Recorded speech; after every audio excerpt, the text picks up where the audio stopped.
Hi friends, నేను మీ వంటలక్కని. మనకు మైసూర్ బోండా కరెక్ట్గా పర్ఫెక్ట్గా రావాలంటే ఇలాగా మనం పిండి కలుపుకునే విధానం కరెక్ట్ ఉండాలి. పిండి ఎప్పుడైనా ఇలా లేయర్లుగా చక్కగా చూడండి, ఇలా మనం వేసుకుంటే చక్కగా ఆయిల్లో ఎంత లేయర్లుగా 4 కిలోల పిండికి 2 లీటర్ల పెరుగు, 4 కేజీల పిండి తీసుకున్నామండి. మైదా కేజీ, బియ్యం పిండి 2 లీటర్ల పెరుగు, ఒక 3 స్పూన్లు సోడా ఉప్పు. మనకి ఇది ఎలా పొంగిద్దో అలా చూసుకొని కలుపుకోవచ్చు. ఒక 4 స్పూన్లు సాల్టు, ఒక 3 స్పూన్లు షుగరు,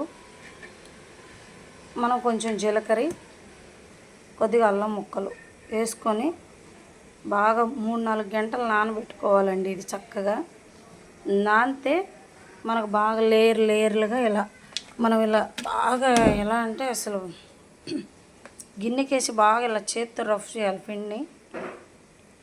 ఈ విధానంతో మైసూర్ బోండా వేసుకోవాలి.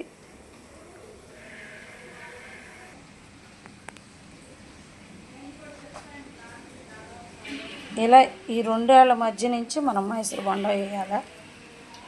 పర్ఫెక్ట్గా వస్తుందండి.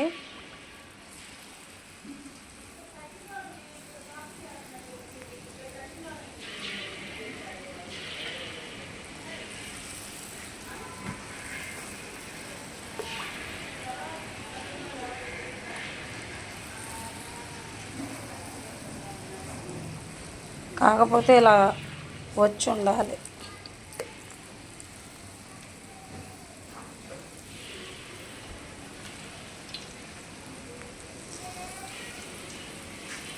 చూడండి ఎంత కరెక్ట్గా వస్తుందో.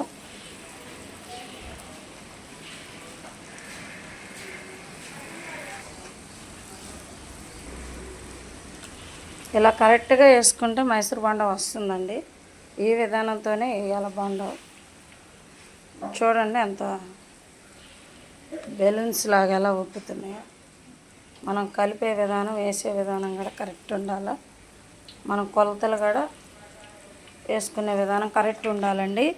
పర్ఫెక్ట్గా వస్తాయి. నేను చెప్పిన విధానంతో మీరు కూడా ట్రై చేసి చూడండి. మైసూర్ బోండాలు ఖచ్చితంగా ఈ విధానం నేను చెప్పిన కొలత ప్రకారంగా వేయండి. మీరు తేడాగా వేసుకుంటే మాత్రం రావండి. దీంట్లో ఒక అల్లం పచ్చడి, కొబ్బరి పచ్చడి టేస్ట్ ఉంటుంది. మా వీడియోని లైక్ చేయండి, షేర్ చేయండి, సబ్స్క్రైబ్ చేయండి ప్లీజ్. నేను మీ వంటలక్క.